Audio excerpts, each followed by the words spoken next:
200 Apache warriors surrounded Dust Creek Square, their silent presence a wall of judgment as Elias Kane stood with a noose around his neck, blood streaking his face. The townsfolk, once his neighbors, gripped rifles, ready to end him.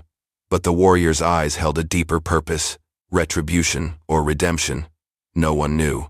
A single act of kindness had spiraled into this moment, a mystery that could save or destroy them all. If you are watching this, grab your phone, hit follow, or share it. Keep stories like this alive. Let us go back 2 days to where it all started. Elias Kane rode through the desert, his horse's hooves kicking up clouds of dust that burned his throat. He was a giant of a man, shoulders broad as an ox, his face etched with lines from battles he would rather forget. His eyes, though, were soft, almost out of place for someone once called the Butcher in a war far from Dust Creek. This speck of a town, tethered to the railroad, was his home now, a place where folks whispered constantly about the Apache across the canyon. That valley was sacred, guarded by warriors who would kill to keep it untouched. Elias stayed out of the gossip, living in his cabin on the town's edge, his past sealed behind a quiet stare. Out in the blistering heat that morning, he saw her.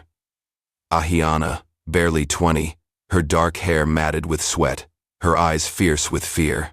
She was half carrying her little sister, a girl of 10, whose leg was a mess of blood and torn flesh. Ahiana gripped a knife, her hand shaking as she screamed, "Please, stay back." Her voice was a raw wound, expecting only death from a white man.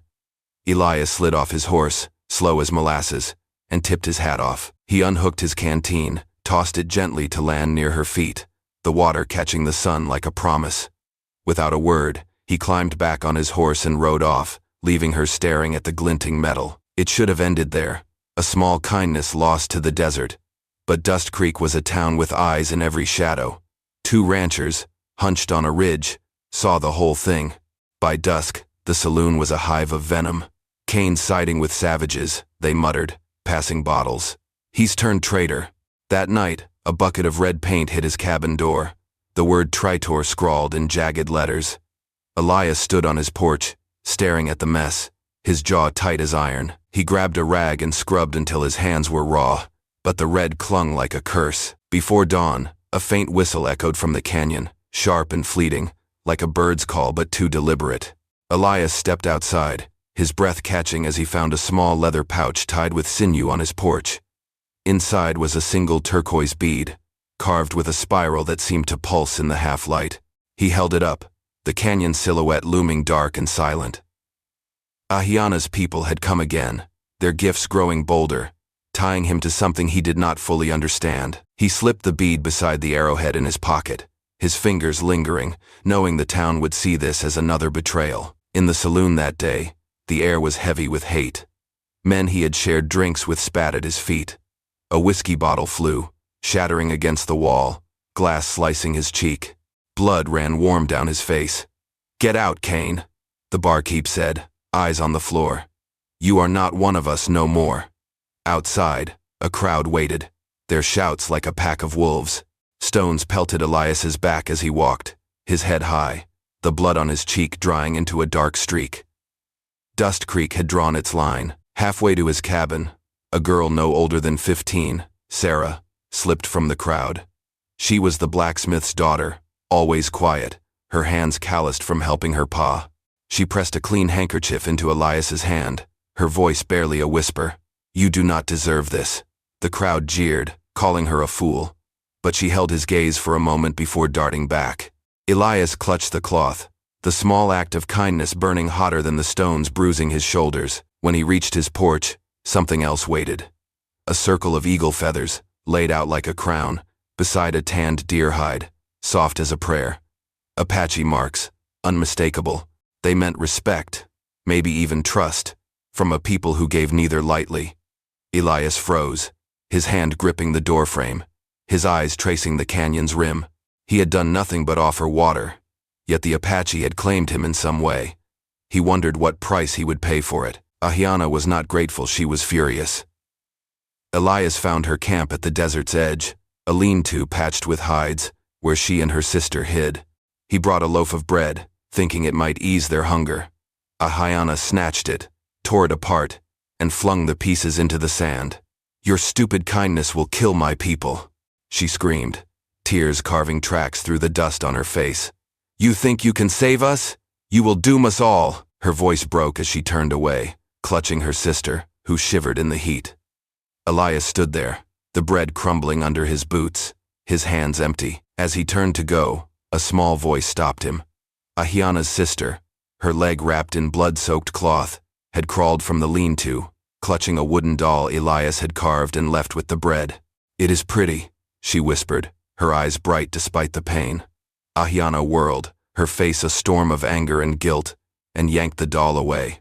The girl wailed, clinging to it, her sobs echoing in the stillness. Elias met Ahiana's glare, his own gaze steady, and walked away, the weight of the girl's words heavier than the desert sun. That evening, as Elias trudged back to his cabin, a lone dog, a mangy stray the town kids often kicked, trotted up beside him. It carried a small bone, polished smooth, and dropped it at his feet before scampering off. Elias bent down, picking it up, its surface worn as if touched by many hands. He turned it over, noticing faint carvings of stars, an Apache symbol he had seen in the valley. The gesture was small, but it felt like a tether, pulling him deeper into a world he had only brushed against. He tucked the bone into his pocket, his steps heavier now. He did not know the town had followed him. A mob of men, their faces twisted with rage, grabbed him at the camp's edge. "Traitors feeding the enemy!" one bellowed, his voice thick with whiskey. They bound his wrists with rope, dragging him back to Dust Creek Square. There, they tied him to a post, the knots biting deep. Kids ran forward, spitting in his face, their laughter sharp as knives while their parents cheered. Ahiana watched from a distance, her hands clenched, her eyes wide with terror. She wanted to shout, to run to him, but she knew the mob would tear her apart. The crowd was a living thing, starving for blood. At dusk, a woman named Martha, who rarely spoke, pushed through the mob. Her hands shook as she held a damp cloth, wiping the blood and spit from Elias's face. "This is wrong," she said, her voice low but firm. The crowd hissed, calling her a traitor too, but she did not flinch, her eyes locked on Elias. He nodded once, a silent thanks, and she slipped back into the crowd. Her defiance was a spark, fleeting but bright, in a town consumed by hate. As night fell, a group of townswomen, led by a stern widow named Clara, gathered near the square. They held lanterns, their faces set, and began singing a hymn, soft at first, then louder. It was a song of mercy, one Elias had heard in church years ago. The mob paused, some lowering their fists, caught off guard by the melody. Clara's eyes met Elias's, and she nodded, her voice steady as the hymn rose. The crowd's rage faltered, but only for a moment, before Tucker's voice cut through, reigniting their fury. Things escalated fast. Tucker, a wiry man with a cruel grin, grabbed a torch. "Let us burn his stable," he said, his eyes gleaming. "Show him what happens to traitors." The crowd roared as he touched the flame to the dry wood.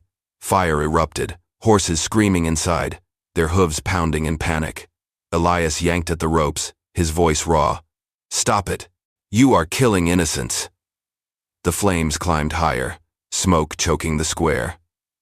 The crowd laughed, their faces lit by the glow, savoring his pain. As the fire raged, Elias's mare broke free, her coat singed, eyes wild with fear. She charged through the square, hooves sparking on the stones, scattering the mob like leaves. Elias strained against the ropes, his wrists bleeding, shouting her name to calm her. The mare reared, a silhouette against the flames, then bolted toward the canyon, disappearing into the night. The crowd stood stunned, their cheers dying, as if the horse had carried something sacred with her. Then, through the smoke, a shadow moved. An Apache warrior, face painted in streaks of black and red, slipped through the chaos. His knife flashed, cutting Elias's ropes in one clean slice. He was gone before anyone could blink, melting into the dark. Elias stumbled forward, coughing, his hands shaking as he fought the flames to free his remaining horses. The stable was a ruin, but he saved what he could. The crowd watched, silent, their eyes wide. They had seen it. The Apache had chosen him. By dawn, the town was buzzing with fear. The preacher, Amos, climbed onto a crate in the square, his bony hands raised. "Elias Kane has cursed us," he shouted, his voice trembling with righteous fury. "He walks with demons!" The crowd roared, but some hesitated, their eyes flicking to the charred stable. A boy, no older than 12, slipped free from his mother's grip and dropped a handful of wildflowers at Elias's feet. "You are not bad," he whispered, then ran. Elias knelt, gathering the flowers, his throat so tight he could not speak. That afternoon, a traveling peddler, his wagon creaking under the weight of pots and cloth, paused at Elias's cabin. He had heard the rumors in town and stared at the burned stable. Then at Elias. "You are the one they talk about," he said, pulling a small copper bell from his pack. "For courage," he added, pressing it into Elias's hand before hurrying off. Elias hung the bell on his porch, its faint chime catching the wind, a quiet defiance against the town's hatred. The drought hit like a hammer, wells drying to cracked mud, crops wilting to ash. The townsfolk packed the church, their voices sharp with desperation. "Kane brought this," they said. "His dealings with the savages cursed us all." They decided he had to die. They dragged him to the square, a noose ready, their faces twisted with fear and hate. Ahiana stood at the crowd's edge, her hands trembling, her lips sealed by the terror of what might happen if she spoke. That night, Ahiana crept into Dust Creek, silent as a shadow. She tucked her knife close and left a single hawk feather on the church steps, its edges sharp in the moonlight. It was no gift, it was a warning, a sign the Apache were watching. By morning, the feather was gone, ground into the dirt, but the townsfolk's eyes were hollow with dread.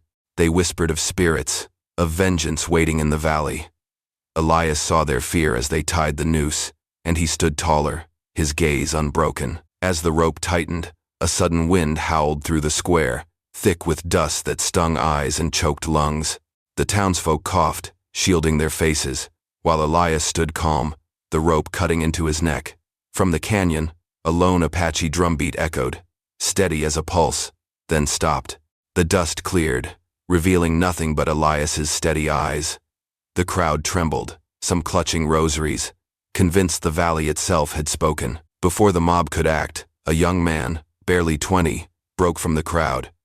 His name was Jonah, a farmhand who had once helped Elias mend a fence. He carried a rusted pitchfork, his hands shaking as he faced the mob. "He is not your enemy," he shouted, his voice cracking. The crowd lunged, knocking him down, but his words lingered, a ripple in their fury. Elias watched, his face unreadable, as Jonah was dragged away, blood on his lip but his head high. Elias faced the mob, the noose heavy on his shoulders. "You betrayed us, Kane," a woman shrieked, her voice cracking with rage. He looked at them, his voice clear despite the strain. "I saved a life," he said, "not took one." The words stung, but the crowd was past reason. The rope tightened, his breath faltering, the world dimming at the edges. A child's scream broke the moment. Ahiana's sister, her legs still bandaged, limped into the square, clutching Elias's carved doll. "He is good," she cried, throwing herself at the mob's feet. "He helped me." The townsfolk froze, hands stilled on the rope. Ahiana lunged forward, pulling her sister back, her eyes blazing with defiance. The crowd's anger wavered, but the noose held firm. Then, a horn blasted from the valley, low and bone-deep. The ground shook as 200 Apache warriors crested the hill, their horses a rolling thunder. The townsfolk screamed, grabbing rifles, expecting blood. But the warriors formed a silent circle around the square, their weapons lowered, their faces unreadable. Ahiana's heart stopped. They were not here for war. They were here for him. The mob's guns shook in their hands. "He called them," Tucker yelled, his voice breaking. Ahiana shoved through the crowd, her voice raw. "No, they came for me, not him." She stood between Elias and the mob, her body a shield. Elias fought the rope, desperate to stop the bloodshed. The air was electric, a single spark away from chaos. Rifles clicked, bows tensed. No one dared breathe. In that moment, a young Apache warrior, barely older than Ahiana, stepped forward. He carried a small drum, its beat slow and deliberate, echoing across the square. He knelt, setting it down, and spoke in a voice clear and unbroken. "This man is not your enemy. He is ours to protect." The townsfolk stared, their rifles wavering. The warrior stood, his gaze steady, and returned to the circle, the drumbeat lingering like a heartbeat. An old Apache woman, her hair white as ash, stepped forward, her steps slow but sure.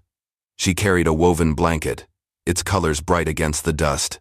She draped it over Ahiyana's shoulders, her voice soft but cutting. "This man gave us water. He gave us life." The townsfolk stared, fingers twitching on triggers. The woman turned to Elias, her gaze steady, and nodded, a gesture that felt like a vow. Then Nyack, the Apache chief, emerged, his lean frame taut as a bowstring. His face was carved stone, his eyes burning with purpose. He slammed his spear into the ground, the sound cracking like thunder. "This man is our friend," he said, his voice carrying over the mob. "He killed 100 in his time. Today, he saved one. That is enough." The townsfolk froze, their guns lowering. Nyack faced Elias. 200 warriors will guard his home. Until he dies. As Nyack spoke, a raven swooped low, its cry sharp in the silence. It landed on his spear, wings folding, unafraid. The townsfolk gasped, some crossing themselves, others dropping their weapons. Elias stood still, the rope loose now, his eyes on the bird. Nyack's lips twitched, almost a smile. The crowd's rage melted into whispers, their fear now laced with awe. The warriors moved, forming a ring around Elias's cabin in the distance. The townsfolk stood stunned, their guns useless. Ahiyana watched, tears streaming, as the warriors took their place. Elias was free, the rope cut, but he did not move. His eyes stayed on the valley, on the men who called him theirs. Before the warriors settled, a crack of thunder split the clear sky. The townsfolk flinched, some falling to their knees, thinking it was gunfire. A lone Apache rider charged forward, his horse rearing as he raised a staff topped with a carved wolf's head. He drove it into the earth beside Nyack's spear, silent but fierce. The gesture was a claim, a bond forged beyond words. The mob's faces drained of color, their fight gone. One man could not let go. Holt, a rancher with hate in his veins, raised his rifle. "He will drag us to hell," he screamed, firing at Elias. Elias stepped in front of Ahiyana, arms wide, unflinching. An Apache arrow sang through the air, striking Holt's rifle, sending the bullet into the dirt. Holt dropped the gun, his hands shaking. The crowd stood silent, watching Elias and Ahiyana, locked in a moment bigger than them all. As the dust settled, a small girl from Dust Creek, no older than 7, slipped through the crowd. She held a wilted daisy, plucked from the cracked earth outside her home. She walked to Elias, her tiny hand trembling, and placed it in his palm. "You are not bad," she said, her voice clear in the silence. The townsfolk watched, some turning away, their faces flushed with shame. Elias closed his hand around the flower, his eyes softening, and nodded to the girl. Elias held Ahiyana close, her face against his chest. Blood from a cut on his neck stained his shirt, but his eyes blazed. "You can hate me," he said, his voice steady, "but they call me brother."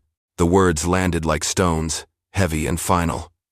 The townsfolk backed away, their anger crumbling into shame. The sunset bathed Dust Creek in red, a town caught between fear and reverence. Next morning, an Apache rider approached, carrying a staff wrapped in white cloth. He dismounted, planted it in the square, and pointed to Elias's cabin. "Peace for his house," he said, then rode off. The townsfolk watched the cloth flutter, a fragile truce in the wind. Elias stood on his porch, the arrowhead heavy in his pocket, watching the rider vanish. That evening, a Dust Creek man, old Tom, who had lost his son to a raid years ago, approached Elias's cabin. His hands shook as he held out a worn leather journal, filled with sketches of the valley. "I drew these before the hate," he said, his voice rough. "Maybe you can use them." Elias took the book, his fingers tracing the faded lines, and nodded.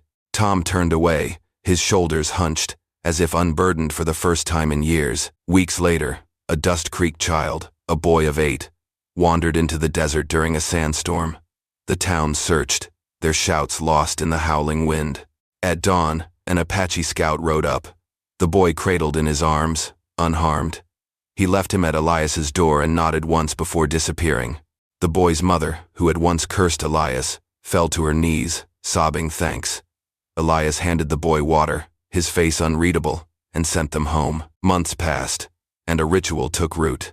Every full moon, an Apache elder rode to Elias's cabin, leaving a polished stone river, rock, quartz, jasper, each unique, each a silent vow. The townsfolk noticed, their fear turning to wonder. They began leaving gifts too: bread, a quilt, a child's sketch of a horse. Elias kept them all in a wooden box by his hearth, a quiet record of a bridge he never planned to build. One evening, Ahiana came to his cabin, her sister skipping beside her, the girl's leg healed. She carried a small clay pot, painted with patterns of the valley. "For you," she said, her voice soft, her eyes no longer sharp with fear. Elias took it, his fingers brushing hers, and nodded. The warriors' fires burned low around his cabin, their presence a shield no one dared test. Years later, a trader passing through Dust Creek stopped at Elias's cabin, drawn by the stories. He saw the stones, the gifts, the warriors' camp, and shook his head in wonder. "You are a legend," he said. Elias laughed, low and rough, and pointed to the canyon. "I just gave a girl some water," he said. The trader left, spreading the tale further, of a man who turned hate into something else. One winter night, a fire broke out in Dust Creek's general store, flames licking the sky. The townsfolk fought it, their buckets useless against the blaze. From the canyon, a dozen Apache riders appeared, carrying water skins, working alongside the town to douse the fire.